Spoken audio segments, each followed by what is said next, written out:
नमस्कार, भारत 24 देख रहे हैं आप और मैं हूं प्रीति नेगी आपके साथ।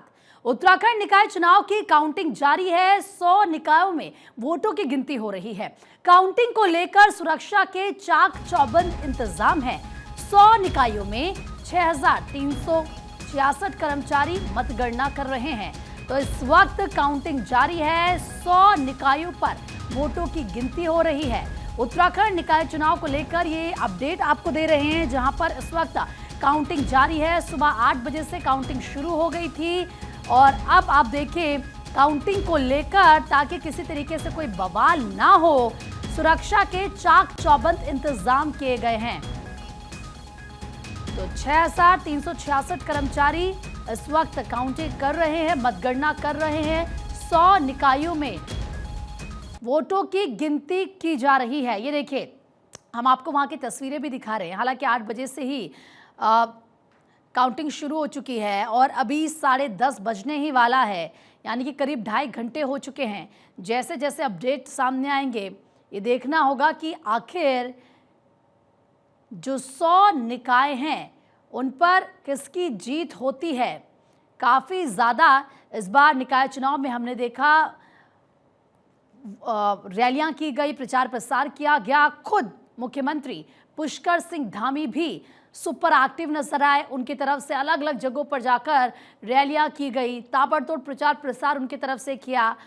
जो बीजेपी कैंडिडेट्स हैं उनके लिए वोटों की अपील की। तो दूसरी तरफ कांग्रेस पार्टी भी जोर आजमाइश करती हुई नजर आई। लेकिन अब ये देखना काफ़ी ज़्यादा इंटरेस्टिंग होगा कि आखिर किसकी होती है 100 निकायों पर जीत, या सबसे ज़्यादा निकायों पर कौन होता है काबिज। देखिए, हम आपको एक एक निकाय चुनाव के रण के बारे में बता रहे हैं कि कहां से कौन मैदान में है। ऋषिकेश से आप देखिए, शंभू पासवान बीजेपी से है, तो दीपक जाटव कांग्रेस पार्टी से है। हल्द्वानी की बात करें तो गजराज सिंह बिष्ट बीजेपी से है। इसके अलावा काशीपुर की बात करें तो दीपक बाली बीजेपी से और संदीप कांग्रेस पार्टी से है। रुड़की की बात करें तो अनीता देवी अग्रवाल बीजेपी से और पूजा गुप्ता कांग्रेस पार्टी से यहाँ पर प्रत्याशी बनाए गए हैं। और ऐसे में शहर का सरताज कौन होगा, इसको लेकर काउंटिंग चल रही है। जब वोटिंग हुई तो भी काफ़ी ज़्यादा हमने देखा कि बढ़ चढ़कर जनता की तरफ से भाग लिया गया, वोटिंग की गई। और अब आज नतीजों का दिन है, तो आज देखना होगा 100 निकायों पर इस वक्त वोटों की गिनती हो रही है और कौन सरताज बनता है निकाय चुनाव में। प्रचार प्रसार की बात करें, एक एक अगर आप निकाय की बात करेंगे तो आपने देखा होगा पहले कुछ बागी भी उतर आए थे पार्टी की तरफ से। बात बीजेपी की करें, कांग्रेस की तरफ से करें, लेकिन उनको समझाया गया। जो समझा नहीं, फिर ये कहा गया कि देखिए आपको निष्कासित किया जाएगा। इसके तहत एक्शन भी लिया गया।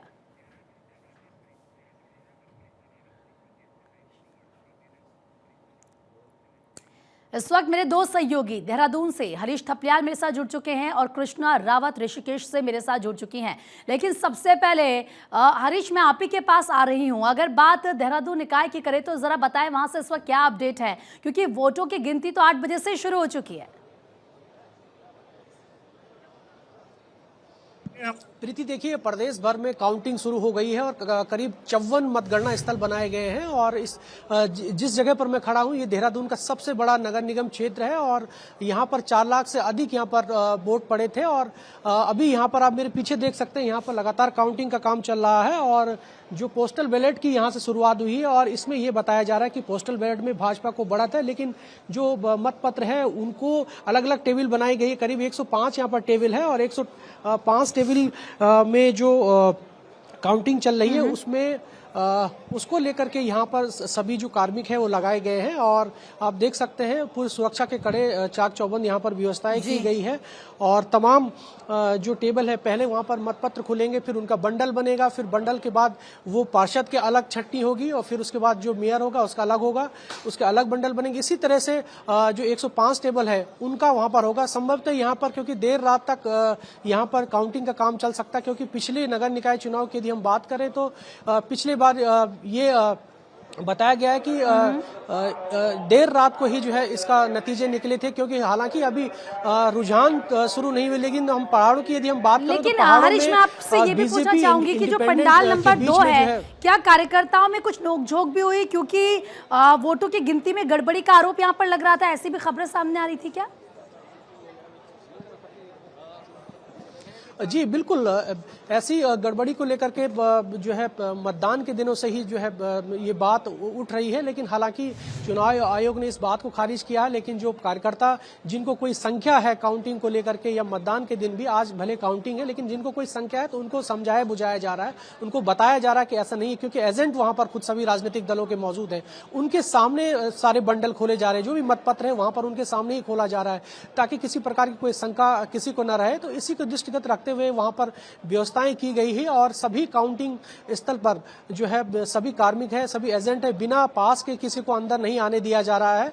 सुरक्षा के लिहाज से यहाँ पर चाक चौबंद व्यवस्थाएं की गई है। लेकिन ये माना जा रहा है कि पोस्टल बैलेट में जो भाजपा है उसको उसकी बढ़त मानी जा रही है। हालांकि अभी रुझान 12 बजे तक स्थिति क्लियर हो जाएगी, क्योंकि यहाँ पर सबसे बड़ा नगर निगम क्षेत्र है और 11 नगर निगमों का नतीजा आज आना है, जिसमें से 46 नगर पालिका है, 43 नगर पंचायत है और 11 नगर निगम है। सबसे बड़ा देहरादून का नगर निगम क्षेत्र है, और इसके बाद हल्द्वानी है, ऋषिकेश है और रुड़की है। इसी तरह से सभी जगह काउंटिंग चल रही है, और ये उम्मीद की जा रही है कि देर रात तक नगर निगमों के जो नतीजे हैं वो आएंगे, और जो नगर पालिका और नगर पंचायत है उनके नतीजे संभवतः देर शाम तक आ सकते हैं, क्योंकि कहीं पर ऐसी पालिकाएं हैं, ऐसे नगर क्षेत्र हैं जहां पर वोट कम पड़े हैं, कहीं पर 5000 पड़ा है, कहीं पर 3000 पड़ा है। इस तरीके की छोटी छोटी नगर पंचायतें और नगर पालिकाएं हैं, वहां के नतीजे संभवतः पहले आएंगे। लेकिन जो 11 नगर निगम है, खासतौर पर देहरादून, काशीपुर, ऋषिकेश, हरिद्वार और हल्द्वानी, यहाँ पर देर रात तक जो है नतीजे आ सकते हैं, ये अनुमान जताया जा रहा है। ठीक है हरीश, मैं आपके पास लौटूंगी, ऋषिकेश का भी रुख कर लेते हैं और वहां से कृष्णा, क्योंकि मेरी सहयोगी लगातार बनी में। कृष्णा, जरा बताएं कि इस वक्त ऋषिकेश में क्या कुछ चल रहा है, वहां पर वोटों की गिनती क्या ठीक ढंग से हो रही है, वहां पर किसी तरीके से हो हंगामा तो नहीं हो रहा, क्या अपडेट वहां से है कि इसके सर का ताज सजेगा। आज जो है फाइनल हो जाएगा मेयर का भी, और जितने पार्षद है जो चुनावी मैदान में उतरे थे, तो यहाँ पे वोटिंग चल रही है और अभी पहला राउंड कंप्लीट हुई है। और मैं आपको बता दूं कि यहाँ पे 65.77% तक मतदान हुआ है ऋषिकेश में, और 40 वार्ड्स के लिए 14 टेबल लगाई गई हैं, और जिसमें 7 राउंड्स में मतगणना पूरी की जाएगी। और पहला रिजल्ट जो है वो घोषित हो चुका है, जिसमें से 16 नंबर जो वार्ड है उससे एक निर्दलीय प्रत्याशी ने बीजेपी कैंडिडेट्स को हराया है। ये उनके जो एजेंट्स हैं उन्होंने अभी हमें बताया है, बाहर आके सूचना दी है।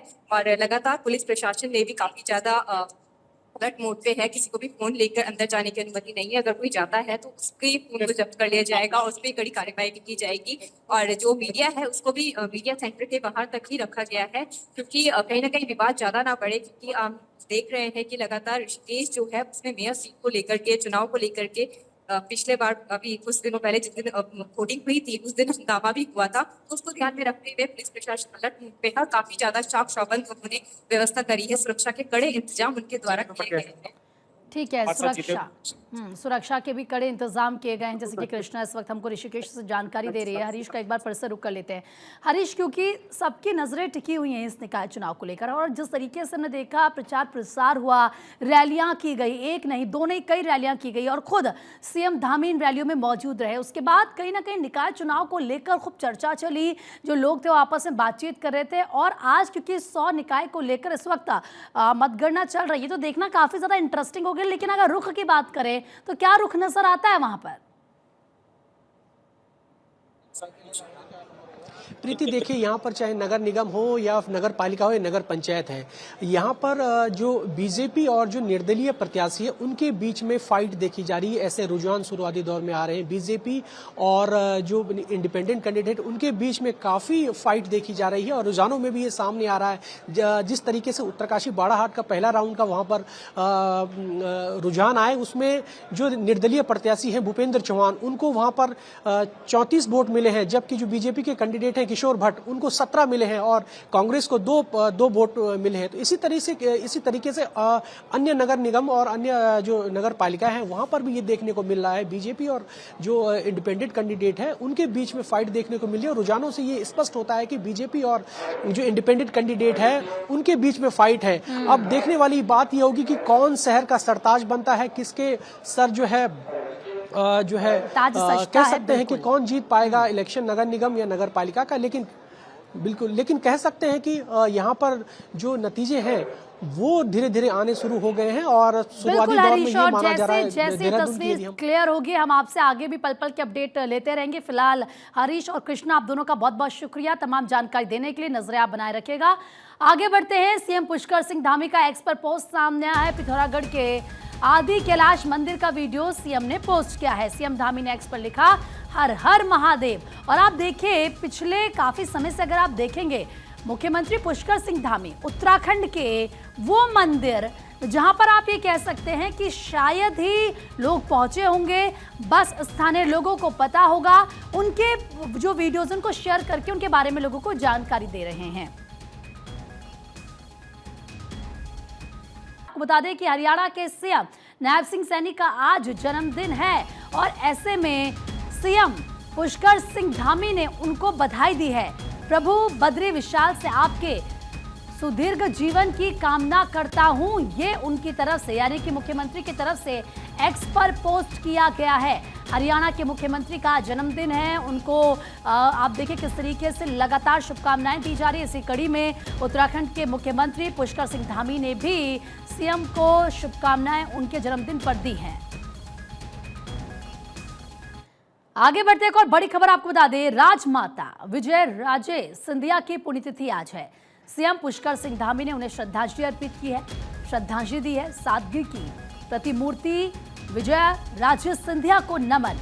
तो सीएम धामी की तरफ से श्रद्धांजलि अर्पित की गई है राजमाता विजय राजे सिंधिया की पुण्यतिथि पर। सीएम ने ये पोस्ट लिखा है, वो पोस्ट इस वक्त हम आपको दिखा रहे हैं और उनकी तरफ से ये इस बात का जिक्र किया गया है लिखते हुए कि सादगी की प्रतिमूर्ति विजय राजे सिंधिया को नमन।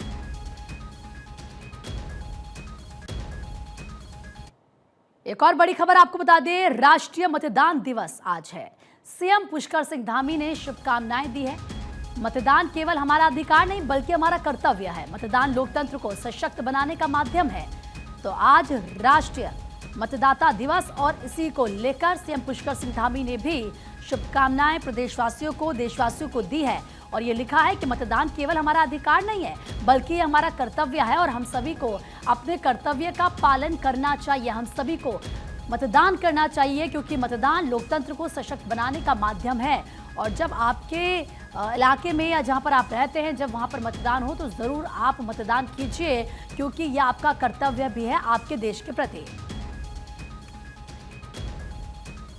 तो वहीं आपको बता दें कि हिमाचल प्रदेश का स्थापना दिवस आज है और ऐसे में सीएम धामी ने हिमाचल वासियों को बधाई दी है। तो आज हिमाचल प्रदेश का स्थापना दिवस है। आज के दिन हिमाचल प्रदेश की स्थापना हुई थी और इसको लेकर सीएम की तरफ से एक्स पर पोस्ट किया गया है। सभी हिमाचल वासियों को बधाई मुख्यमंत्री की तरफ से दी गई है और जिस तरीके से हिमाचल में लगातार काम हुए हैं, जिस तरीके से हिमाचल के लोग आगे बढ़े हैं, उसको लेकर भी देखिए किस तरीके से सीएम धामी ने बधाई हिमाचल वासियों को दी है। और इस पोस्ट में उन्होंने हिमाचल की सुंदरता, वहाँ के बारे में देखिए प्राकृतिक सौंदर्य, इसके अलावा समृद्ध संस्कृति एवं ऐतिहासिक धरोहर को अपने आंचल में समेटे हिमाचल प्रदेश के स्थापना दिवस की जो हिमाचल वासी हैं उनको शुभकामनाएं मुख्यमंत्री की तरफ से दी गई हैं। और साथ ही साथ ईश्वर से प्रार्थना करता हूं कि हिमाचल प्रदेश प्रगति के पथ पर आगे बढ़ता रहे।